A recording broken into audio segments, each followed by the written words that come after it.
but I'm going to my neighbour's this evening for something to eat, which is very nice, and it's all socially distanced, and we'll be packaged up and wrapped, and the whole works, and we'll keep away from each other, and it will be nice. So it's good. I hope everybody's well and had a nice weekend. It's nearly over. I know it was kind of. Actually, it was quite nice. It was lovely here today. It was very sunny and stuff like that, so not too bad. The autumn, we had a touch of autumn on Thursday and Friday, but it's the time of year for it. It's the cycle of the seasons, and it was only a touch of autumn. It's back to kind of summery again, and there's a brightness. You can see the sun. There we go. You can see the sun there. So it's all good. And the next thing now will be the smera dova. Well, the blackbird, the smeria, the smera, the berries. You'll have the smera dova, agus na, I don't know what other kind of berries there are. No, I don't know how to say gooseberries or black currants or anything like that. Maybe that's a job now to buck up on my berries, my Irish berries. Elderberries, of course. Hello, how's it going? From New York. Oh, very good. I was there for an afternoon. I went to visit my cousin in Connecticut, in New Haven, for 3 months, 3 wonderful months, working in her Irish goods shop there, the Lucky You. And people were at me to go to New York, but I had nothing really to go for and to look around. And I actually was quite happy in New Haven. I mean, again, I'm not really a big city person, so Hamden was just perfect for me. But my first cousin's 2 daughters were having a baby shower in New York, so I headed down and had a lovely afternoon there. And again, maybe another time I'll get there and visit and have something to do. If I was storytelling down there or something, I'd be very happy to go. But I'm more of kind of love mountains and beaches and the landscape and stuff. So whereas architecture and stuff is wonderful, and it's amazing things in the city, um, but I prefer the countryside, I suppose, is the best way of putting it. But thanks for joining in anyway. Um, One thing that happened over the week to me that I noticed, and it was amazing to watch actually, because we had a small political fracas, I suppose. This woman who was getting a special envoy job, and she had a party of 50 people, even though the regulations didn't allow that. And then the government kind of backtracked and said, oh no, the regulations were for 200, but we hadn't said it yet. And it was all a bit fraught, I suppose, because people are doing so much because of our people's freedom is curtailed because of the restrictions and everything, and then the elite or the government or whatever seem to be able to do whatever they want.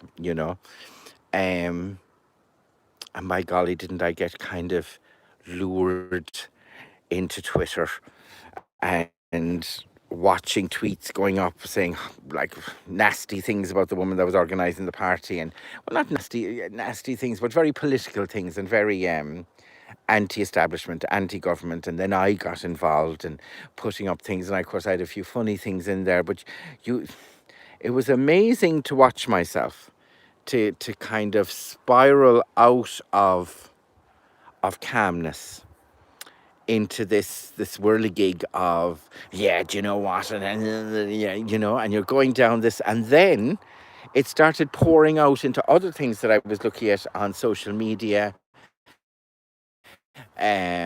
local things, and kind of, and you get kind of, you just get angsty. You just get angsty, and you're a bit like, oh yeah, who do they think they are? And you take that with you.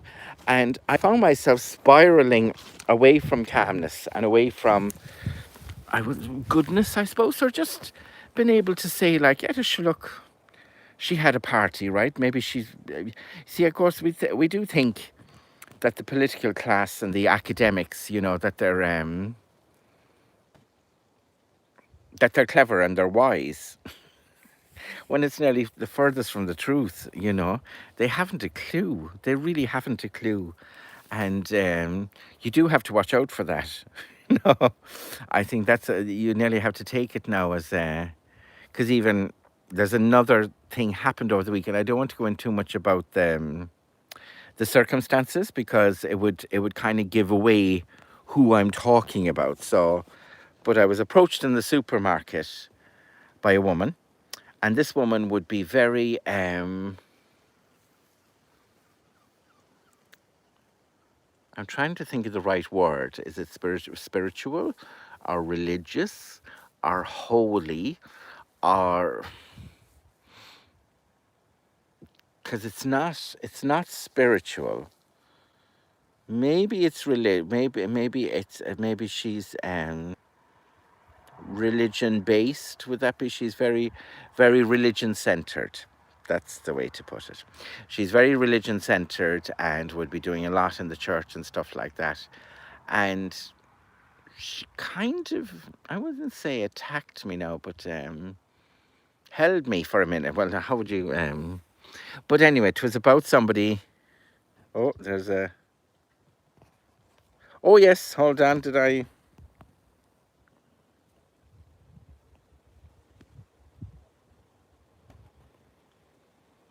Ah, I couldn't see Antoinette. That's who gum go to gama. So yes, but anyway, this woman was kind of saying that a neighbour of hers needed help, and she basically couldn't be bothered helping her, and I should help her because I was involved somehow. And it was really interesting. It was just again like that, the political and the academic people, you kind of think they're clever and they're not. And again, the religious centered people, you think they'd be very caring and very generous, but they're not. So it's amazing, actually. It's funny. It's the way.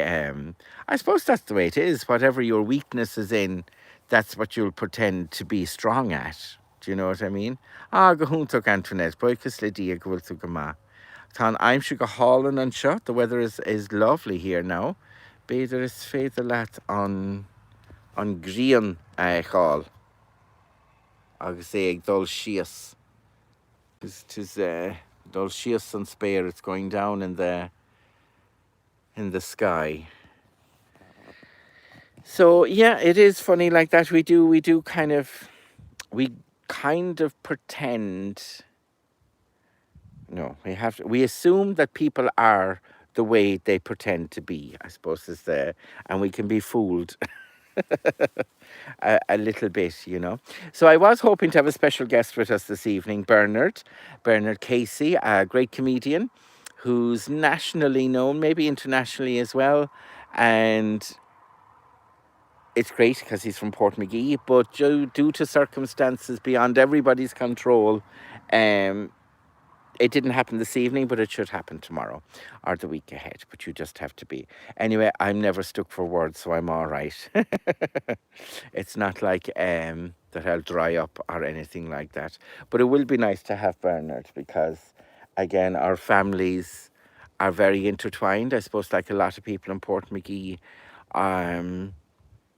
you know, growing up, people's parents and people's grandparents are not only related, but would have friendships and dealings with each other. And we keep those alliances very much alive. And I suppose we'd keep distances alive as well from some people. I suppose we do. Um, so I'm trying to think of my week now. It was good. My friend Marie is coming tomorrow, which is great. She's going to put a light a fire under me and get me going again because I do this every so often. I get kind of stuck and I get kind of quicksandy, kind of just not moving ahead. And that's fine. You know, actually, I see a lot of ads on Facebook and things for these life coaching and making yourself better and making yourself, you know, achieve everything. And God, you know, it's like, I'm not a battery hen. I have days. I'm human, you know, not superhuman, just human. And sometimes things slow down for a bit, and that's grand. And sometimes you make a mess of things, and some things you knew what to do right, but you didn't do it, and blah blah blah. But I think that's the human condition. This idea of being super fit, super efficient, super it doesn't last very long, you know. And I suppose that only comes with age. When you're younger, you're trying to do everything and be everything, and as you get older, then you just realize, Eddie, yeah, we'll try that. We'll see how it goes.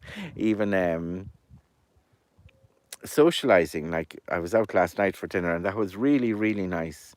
But you wouldn't want to be doing it every time. Like, I think when I was younger, I'd probably be out tonight again. And you're like, when I lived in Dublin, I was out 9 nights a week. Whereas now it's nearly one night in the month would be enough for me, you know. So the story is from Henry Glass, a lovely book that somebody gave me one time. It's a second-hand book from Galway, and it's not a book. It's like a transcript for a book. I know what you mean, but it's like typed. It's not. It's like it had to be proofread or something like that. It's an amazing book, and it's up in the library. The library, you know, the bag of books and heaps of books here, there, and everywhere. The library is on the way, but there's some lovely stories in there. And it's a man, I think he was based in Galway, Henry Glass, and he was collecting stories. I think he was from America, and he collected a lot of really lovely stories. And there's one story about a couple called John and Mary. And Mary had a terrible time with John because they had a small farm and John had no interest in the animals, only machinery. He had huge, big tractors. He bought a tractor one time. It was so big that they had to keep it in the cow shed and they had to put all the cows out in the fields over the winter. And they got so thin and hungry they died. And all they were left with was the tractor and no work to do for the tractor. And he was mad for machinery and he was mad for buying this and he was mad for buying that. And of course he'd be drinking and smoking and all those kind of gambling and every kind of a thing. If the internet was there, he'd be up the walls altogether. And Mary with him trying to save a few bob. And she was very worried about the future and if they were going to have children, how could they afford it? And she was walking down the road anyway. She had a couple of hens and they used to lay a few eggs and she'd sell the eggs and she had a small bit of money herself to keep herself going with the eggs. And of course John would be trying to buy machinery for the hens and he didn't care about the hens, but he'd loads of machinery and he was saying there's a big thing now. There was only 3 hens, but anyway, that they'd lay into this and it would bring all the eggs down and it would sort them out what size they were. It was a great machine altogether. And she was saying, John, we don't need that, there's only 3 eggs, you know. But he was mad for machinery and buying things. He was always buying things. And anyway, she was walking down the road with the eggs anyway, and out appeared this stranger. He was dark and handsome. He had dark hair, slicked back. He was all beautiful suit, all dressed up. Louis Copeland wouldn't have it. And he was all dressed up. And there at the end, he had no shoes because he had 2 cloven hoofs as feet. Oh, he said, I am the devil. And I can feel you worrying about money, Mary. And I can make it a lot easier on you. I can make it a lot better. I have a free introductory offer. You can have a look at this. And so she went on this little course then. It was 5 mornings. And she was looking at this course about he could sell her... she could sell her soul and everything and what would happen and how long it would take. God, she was very worried. Would she do it? And what would happen if she did do it? But then she was thinking of her future and she was thinking of all the things that went ahead and all the things that could happen. And, you know, she'd like to start a family and everything like that. But John and all the money and all that machinery and wasting money on drink and cigarettes and gambling. So she said she would. And he said, very good. So for the next 20 years, I'll give you all the money that you can possibly spend. And at the end of the 20 years, I'll take your soul as a lump of coal for my fire. Oh, she said, look, all right. And he brought out a letter and she signed it. And he said, well, there's one clause here now. There's one get out clause because it's very important. if at the end of the 20 years and you have all this money, you can ask me to do something that I wouldn't do or couldn't do, then your soul is your own and you can keep the money. Very good, Mary. Mary went home and she was delighted. She'd plenty of money. She told John that she won the lotto and he was all excited. And he bought as much machinery as you can imagine. He bought lawnmowers, ride-on mowers, sit-on mowers, stand-on mowers and things for chopping at the hedges. And he was buying everything. And he'd no hedge left from all the clipping of it and every kind of machinery you could think of. And then he'd be inside Lidl's and Aldi, walking up the middle aisle there, looking at this and looking at that and buying 2 of them and buying 4 of these. There was plenty of money going. And he was drinking and smoking and gambling and the whole lot. And, you know, Mary had a nice life as well. She had a couple of children. They had a couple of children. And they were well looked after. And she made sure they were well schooled as well. And they went to a good school. And they had everything going for them. Everything was fantastic. But of course, like everything, time flies when you're spending money. And it came up to the end of the 20 years. And the devil said, now, Mary, and he appeared in front of her, of course, and then he said, now, Mary, I hope you've enjoyed your 20 years. Oh, she said, it was great altogether. We spent as much money, and thank you ever so much. And he said, now, I'm going to take your soul as a coal on my fire, and that'll keep hell hot for another while. Oh, she said, you forgot about the clause, that if I ask you to do something that you can't or won't do, you'll let me go. Oh, he said, fine out, of course. So Mary was all set anyway. And she said, I want you to paint all the churches in Ireland. She said, he won't go near them now. He wouldn't like to do that. Oh, he said, fine out, no problem at all. Should there's some cowboys are painting and building churches anyway. And he went off and he painted all the churches. And he came back the second night and he said, now, Mary, I'm taking your soul and you'll be a fine lump of coal up inside my fire, keeping hell hot. God, she wasn't too sure. She said, hold on, give me one more chance. All right, so he said. And she went off and she told John and she said, look, there's a problem. I didn't win the lotto. I sold my soul to the devil and this is a chance. And we have to come up with something to ask him to do something that he just won't or can't do. And John was thinking. And he said, I have it. Oh, great, she said. Well, he's coming tonight now. And so the second night Satan arrived and John went there and he said, I want you to build a fine big Massey Ferguson as a Pope mobile. And he said, he won't do that. Oh, he said, no problem at all. I'll build anything for that Catherine and he'll be riding around inside it. And he went off and he built a Massey Ferguson Pope mobile. It was the best thing ever seen. And he said, tomorrow, and Mary said, look, give us one more chance. And he said, all right, Kyle, coming back tomorrow night, and this is your last chance. If you ask me something and I can do it, I'm taking your soul as a lump of coal on my fire. So they went off and John said, Mary, there's only one thing we can do. And she said, what is that, John? You won't like it. You might even prefer to go to hell. But there's only one person who can figure this out. And Mary went, oh, no, your mother.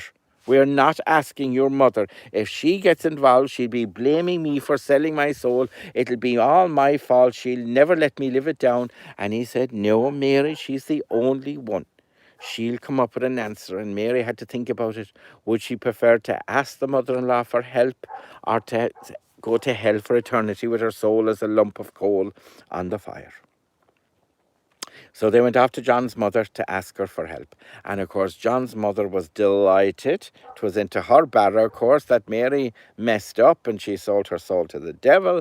And the mother-in-law said, oh, I'll never let her forget this. She said, don't worry at all. I'll have it all sorted. So that night, anyway, John and Mary were sitting down, and the devil brushed in through the door, and there was a load of smoke under him, and there was lightning belting and thunder belching around him. And he said, "Tonight is the night. Your soul will be a lump of coal on my fire." And the mother-in-law came out and said, "Hi, bye. Hold on a minute. I've one more task for you to do." And the devil said, "What is it, little lady?" And she said, "A pardon." "Ha ha, for yourself. I will not pardon Mary." And she said, "'Tisn't for me or for Mary or for anybody in this room. I want you to pardon all the solicitors and all the fellas selling insurance around the country. Don't ever take one more of them to hell." He said, "What? There'll be no coal at all in my fire if I had to forgive all the lawyers and all the insurance salesmen." And she said, "That's what I want you to do." The devil had to think hard, because if there was no insurance fellas, or if there was no lawyers, he'd have no fires whatsoever in hell, and 'twould be a cold day down there. He had to let Mary go, and he left all the money with her. And from there on in, the mother-in-law never let Mary forget that she saved her soul. And in fact, what did she do? But she moved in with herself and John, and they lived happily ever after. And there we go. That's poor Grover barking inside. She cut her foot. Now, she didn't cut her pad, which is fantastic. You know, the pads, the toes underneath, because that would be very hard to heal. But it's just a... Oh, very good. Good Mahagut, Antoinette. You enjoyed the story. That's it. The devil needed his fire going. So yeah, poor old Grover hurt her leg.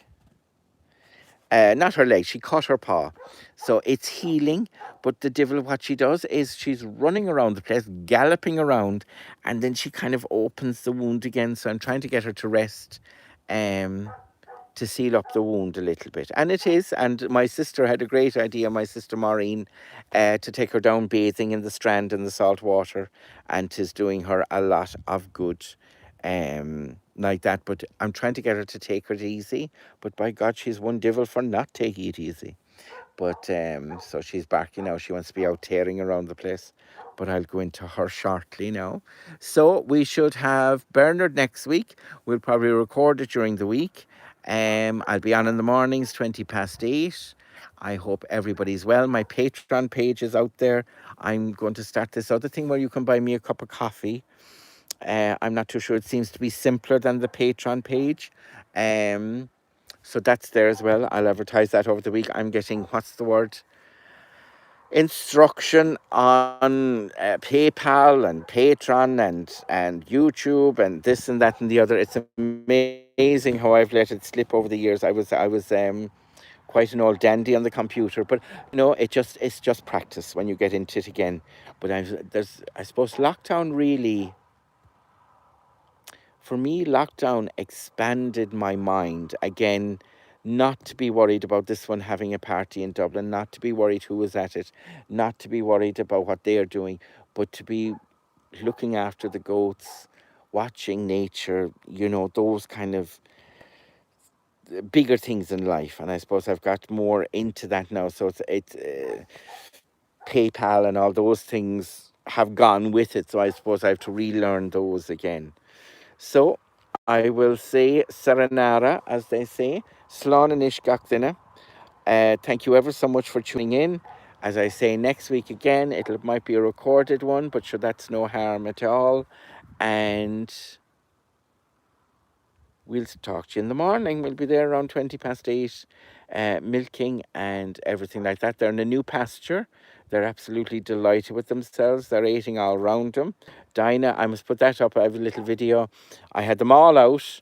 I was rushing around with buckets, and it's kind of a new door, a new system now of where to put things and where not to put things. And while I was doing all this, I went back in to get the buckets to get the water, and there was little Dinah. And she had snuck in, and she eating out of the bucket what was left after the milking. So I said, you know what, I leave you at it. There's not too much there. You're not going to burst your stomach. We had there was a school teacher one time, and there was somebody weird. It was lunchtime. Somebody was eating their sandwiches, and I remember him saying, "What was it? If a cow breaks into a shed, and they start eating all the nuts, they'll keep eating until the nuts are gone, or their belly explodes." And you remind me of that.